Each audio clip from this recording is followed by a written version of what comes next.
Okay, so welcome to this breakout session. We're talking about 3 specific ways that we can become proactive change agents.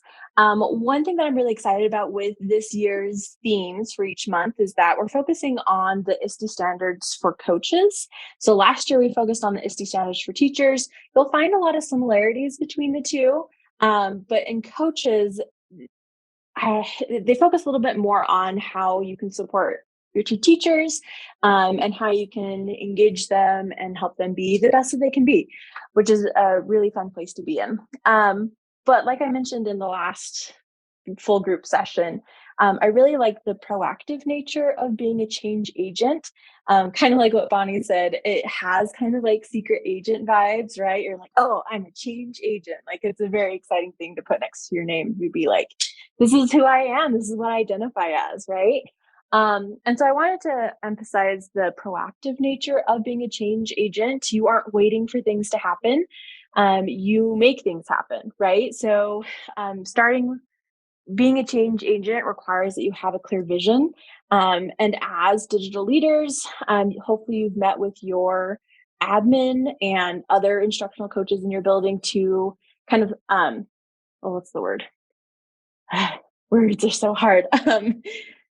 Elaborate is not the right word, but like articulate, that's the word. That you're able to articulate what that vision is, and that you can make clear goals to achieve that vision for not only for you, because you have goals of your own, but for the teachers that you work with and for your faculty as a whole.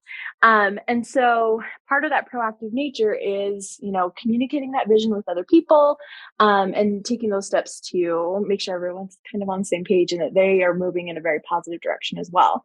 So I'm going to share my screen with you and we'll go through this presentation. All the resources and everything will be linked on that Canvas DTL page so that you can access it and share it later with your teachers if you would like. Let's go here. The problem is I have so many windows open that it's hard to find the right one. Okay.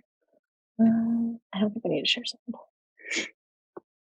Okay, let's get rid of these extra things that we don't need. Okay. Let's go here and present. Okay, so 3 ways to become a proactive change agent. Okay, so the 3 ways that we're going to look at today, the first one is to spotlight and amplify quality teaching. The second way is to connect with other like-minded educators.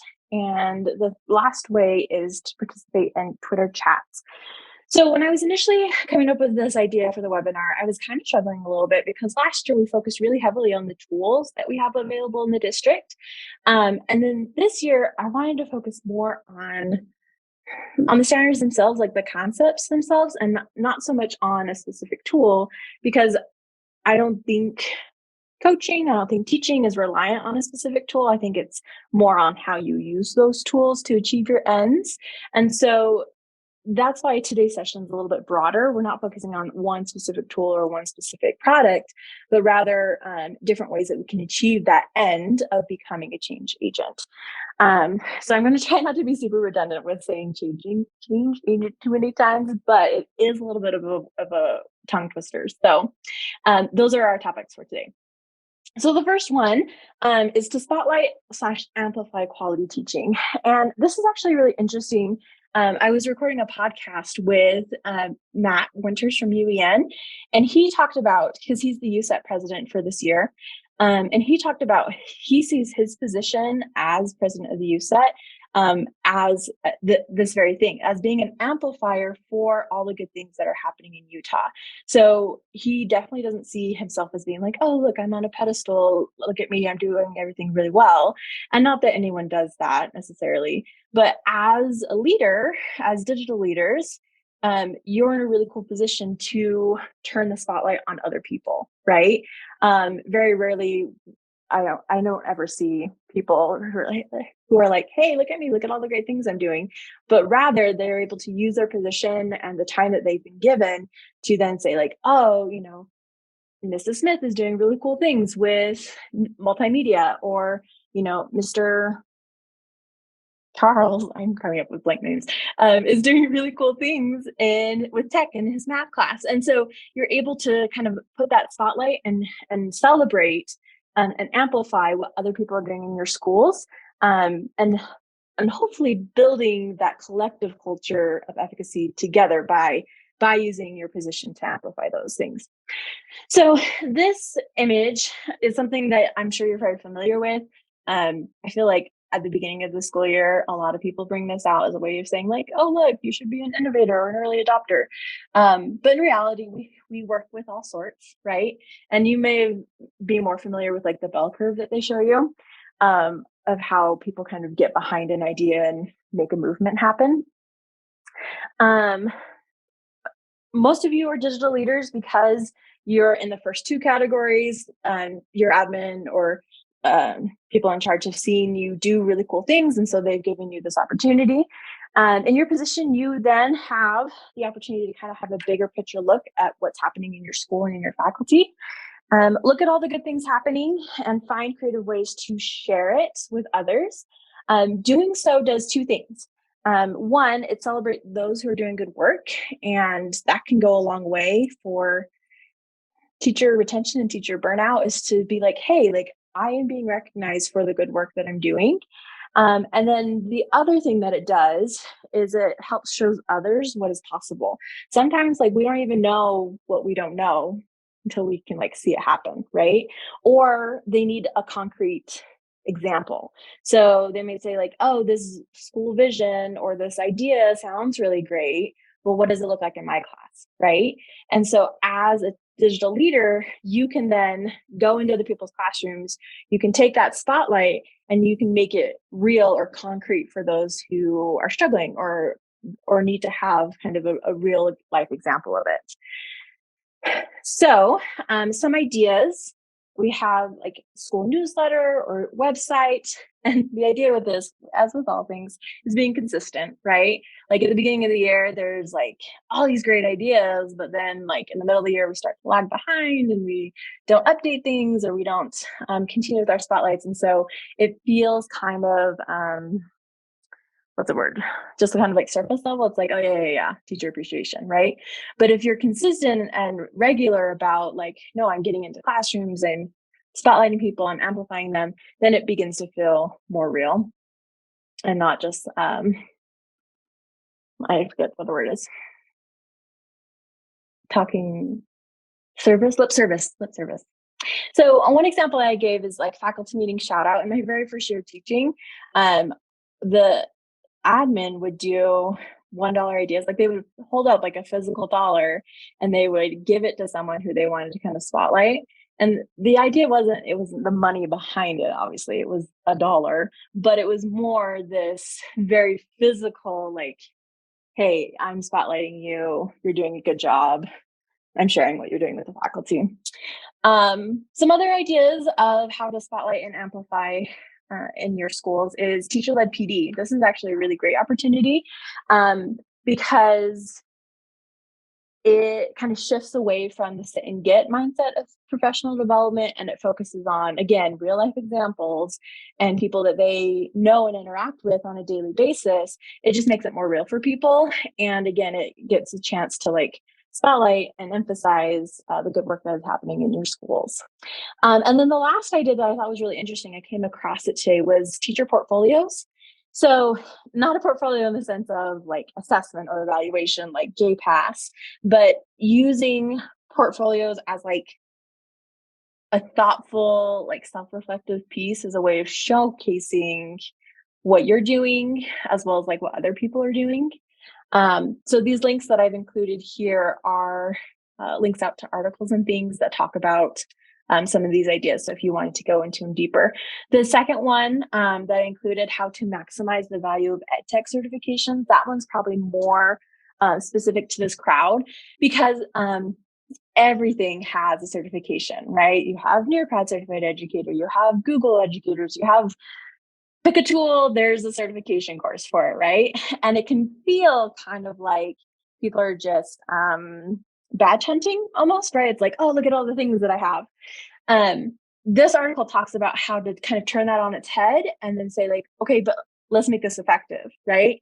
And you can show your faculty how like this isn't just pretty shiny things that I'm putting in my email signature. Like they actually have a real effective usefulness. And it talks about how you can like incorporate that into your school PD, as well as kind of creating almost like school leaders or like pockets of leadership in certain areas, which I thought was a really interesting article. So I highly recommend checking that out. And then the last one, 5 ways educators can lead. Also, I think is a good tool for this subject area of spotlighting and amplifying quality teaching. Okay, the next idea is connecting with like-minded educators. And this one, if you kind of go back to the graphic that we talked about, like with early innovators and early adopters, in the bell curve, they're like a very small portion of the population. And being so can be kind of isolating. And actually teaching in general is isolating. So it really goes a long way to find a group of people that you feel like you're part of the group, not just part of the group, how to say this, like pedagogically you're on the same page, philosophically, like all these ways that you're like, oh yeah, like we're thinking similar thoughts, we're doing similar things. And so being an innovative teacher, especially if you're constantly trying new things, sometimes it can feel like, man, am I the only one that's doing any of this stuff? But if you're being proactive and going outside of your classroom, outside of your school to find other people that you can connect with, you can create a PLN that you get to choose, is what I frame it as.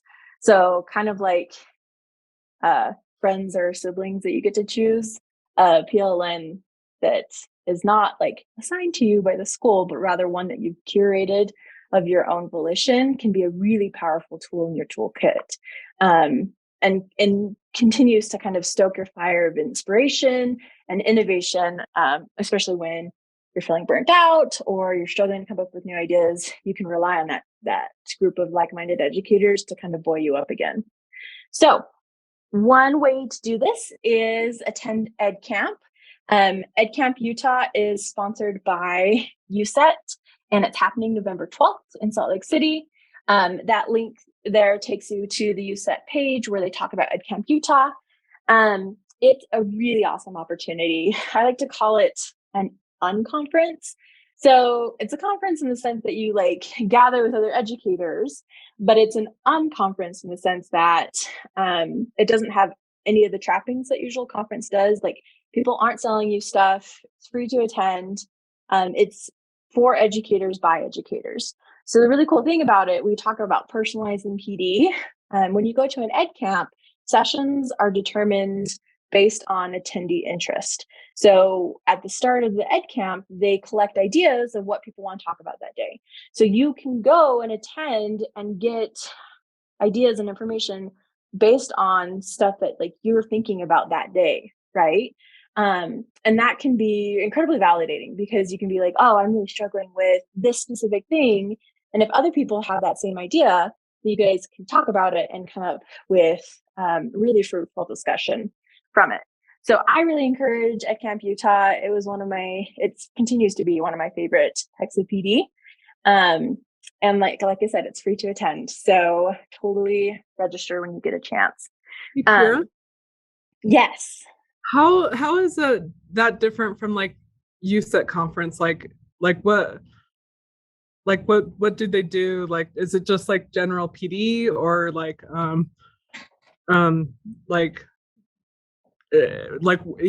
where is it even? Is it just like on? Yeah. So a lot of really good questions. It's very similar to USET in the sense that like you find a lot of the same people attending. So that's fun. Usually it's smaller, right? A good Ed Camp will be about 100 to 150 people, whereas USET is massive, right? There's 1,500, 2,000 people that attend. So it's a smaller group, and it's focused, everything's discussion based. So like I said, sessions are determined day of, and usually you'll have someone who's a facilitator. So they're not like pre-prepared sessions. It's just someone who's like, oh yeah, I can lead a discussion on classroom management or using Google tools or whatever the topic is.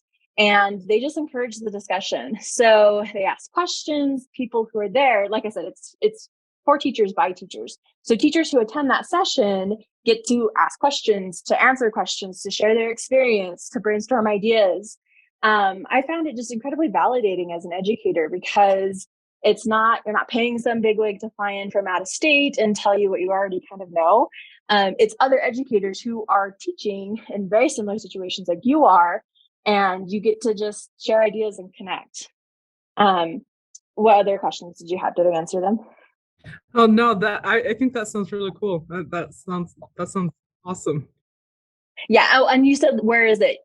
That location is to be determined, but it will be in Salt Lake area, Salt Lake Valley. It's usually held at a school on a Saturday.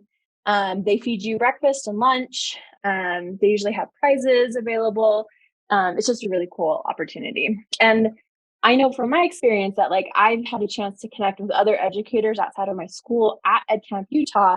And then when I go to larger conferences like USET, it's like, oh, like it feels like your family again because you see them again and you're like, oh, you were at EdCamp. We had this great conversation.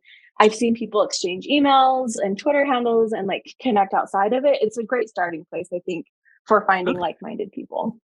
Okay. And yeah, no problem. And then the second idea that I had for this is our EdTech endorsement. This one's a little bit more local. This is obviously Jordan District specific. But when we talk about connecting with like-minded folks, an endorsement like this provides you with a cohort of learners who are going through the same things that you are. And the way that we've structured it with elementary and secondary, you're able to get a little bit kind of bigger insight to how people use and apply these principles. And I found it, again, incredibly useful. When I went through my endorsement, it's been funny in the years since, people that I interact with, I'm like, oh my gosh, we were in the EdTech endorsement together. So like tech coaches that I work with, I was in the endorsement with. Admin that I work with now, they started in the endorsement with me, as well as like people on my team. So it's funny how we've then like taken that knowledge and applied it in, other career moves. But I highly recommend it. And it's I'm a little biased because I help teach it, but I really do think that it so useful. Like I was able to apply my learning right away into my classroom. I was able to come up with new ideas. And then it connected me with people who were willing to try new things and to learn new things. And it was super fun. Deanna, is there anything you want to add about the endorsement? No, except that it's just a great way because the way we structure it, like Kiera said, is that we have both elementary and secondary together. So you can have those conversations across grade levels. So it's not like elementary, this is for elementary specific, or this is secondary. So you can see there's perspective in how something that may be done in the secondary, how I can adapt that and put it in the elementary. So it gives you a different perspective for education. Yes, we had a question. Not so much a question, but I've done the endorsement. I absolutely love it.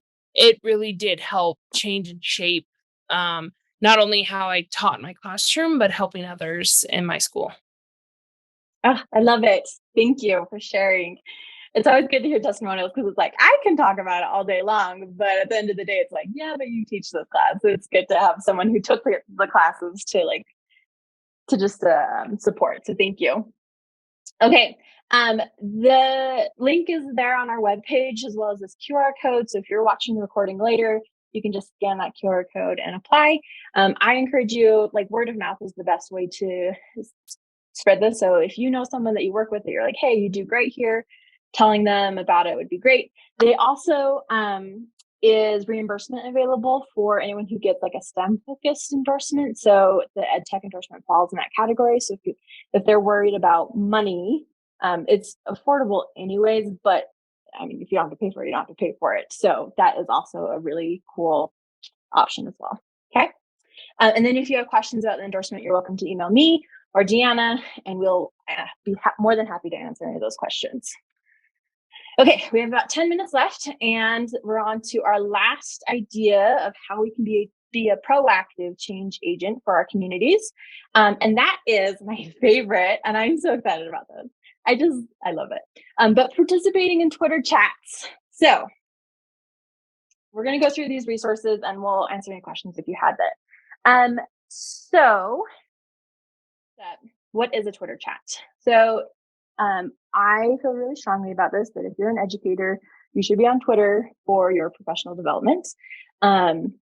If you have questions as to why that is, like, I can tell you more. But Utah actually has a really robust Utah Ed Chat that happens during the school year.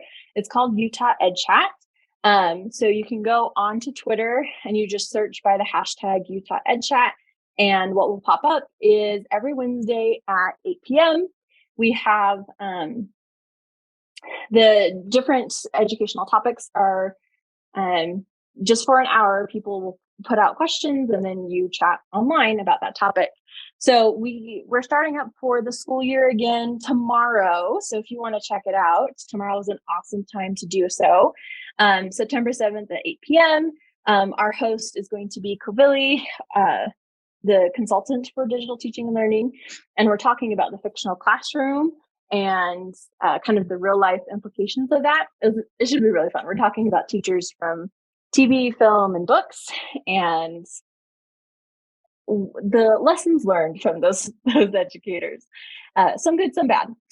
So some resources to kind of get you started on dealing with teachers in the classroom. Not in the classroom, on Twitter. So one thing that I really encourage newbies to Twitter is to use TweetDeck. And what TweetDeck is like, if you're looking at Twitter, just pull it up by yourself. Some people are like, well, Twitter's really overwhelming because when I scan, I just see ads and I don't know who this person is and why is this showing up in my feed? And they just feel very overwhelmed by it, right? Whereas if you go to TweetDeck, which is part of Twitter, so you go to tweetdeck.twitter.com and sign in with your information. What you can do is you can organize the information so it's a little bit easier to handle. So I'm going to do a test deck. I can show you. But basically what you have here is you can create new columns that just focus the information that you want to focus on. So if we wanted to focus on the hashtag, which is Utah Ed Chat, and this is how we would find all the tweets that have that hashtag, right? Tomorrow at 8 p.m., what you'll see here is our host, Kovilli, will have questions. And so it'll say Jared Kovilli Q1. And that's question 1. And so you'll see it in this column, all the tweets that have Utah Ed Chat attached to it, right? You can also add a column and search for a specific person. So if we know that Kovilli is going to be the host, I like to add him as a column because then I can see all just specifically his tweets, right? So it's a way of kind of managing the floodgate that is normal Twitter and just focus on the information that you want to focus on, right? Utah Ed Chat being the chat that we're following at the moment. There are so many chats available. If you're interested in a specific content area, there's usually an Ed Chat for that, as well as like different types of teachers. So I know librarians have an Ed Chat, ed tech coaches, instructional coaches, the whole gamut, even admin chats. So kind of talking about personalizing PD, Ed Chats are a really great way to do that because you can find something for everybody. Okay. So TweetDeck is a great resource for that.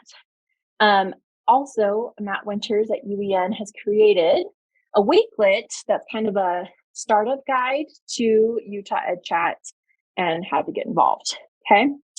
And the reason why I'm emphasizing this as part of becoming a change agent, because again, this is connecting with other educators and building that network. And Twitter's a great way to get new ideas and also connect with other people across the state of Utah, which again it just helps expand your horizons. And again, when you go to a conference, you'll be like, oh my gosh, it's at Kovilli. Like you see people by their usernames or their icons rather than their full names, which is so funny.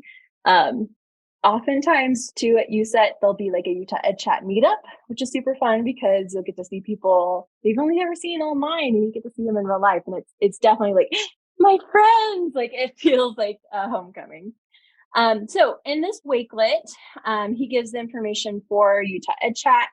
So you join the conversation by searching the hashtag Utah EdChat on Twitter in the top right. Add the hashtag to every one of your posts. This will be something that newbies will often forget. And so they'll respond to something, but because it doesn't have the hashtag, it gets lost in the ether on Twitter. So you want to make sure that you include the hashtag over and over again, because then people will find it in the feed and be able to respond to you. Don't be afraid to share your ideas, challenge another educator, and generally participate. Asking questions is a great way to get started, right? If someone says something that you like, or even if they say something you don't like, you can ask them, like, tell me more, or where did you get this, or what does this look like in your classroom? Like expanding the conversation, and possibly learn some new things. These are some past Utah EdChat highlights. At the end of each discussion, we collect all of them in a Wakelet, so you can go scan it and look at past discussions. You can see topics if you're particularly interested in like PCBL or special ed. Like there's conversations, the whole spectrum. They'll run the whole gamut. Here are some recommended follows, and these will take you out to those accounts that you can follow them. We have our state superintendent, Sid Dixon, who's a great follow. Covilli, there's me, Kayla, who's a UEN instructor, Matt, a UEN instructor, as well as some other great follows. Okay, so that is a great how-to guide. And the last thing I want to talk about with Twitter as well, if the EdChat is a little too intimidating, what you can do, and why is it not letting me, is follow our, I'm going to hide all my tabs. Follow our account on Twitter at DTL_JSD. So our team, we've taken each month of the year. So this month was Change Agent. And we've collected resources that we share out from this account about that topic. So each week of the month, I split it up by, like, week 1, we talked about how to share vision with your faculty. I think this week is, personalized learning. So how do change agents personalize learning? And we spotlighted Rocky Peak and the great work that they're doing with personalizing learning for their learners. And so it's a combination of like articles to read, videos, podcasts, just one resource a day, all focused on this topic. So it's a great resource if you need something quick that you need to share with your faculty. You can find something from this account. Last month in August, we were introducing the different standards. And then from here on out, they'll follow the monthly theme for the year. Yes, so going back here. Okay, so being a change agent, these are some of the keywords that come from that standard. We inspire educators, we connect people, we share a vision for everybody to kind of get behind.